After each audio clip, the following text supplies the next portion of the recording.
Welcome back to another technical deep dive here in the debug zone.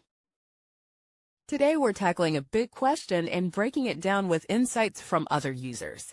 Hopefully this clears up some misconceptions and helps you get the answer you need. So buckle up, stay a little curious, and let's jump right in.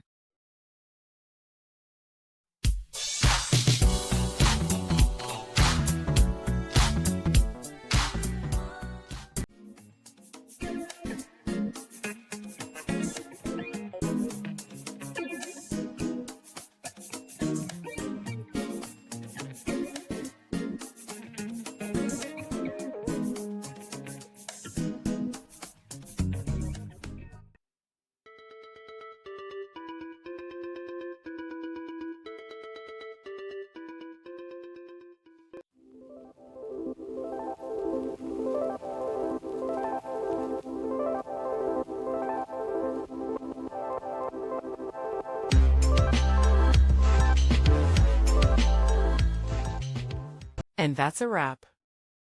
I hope you found the answer you were looking for.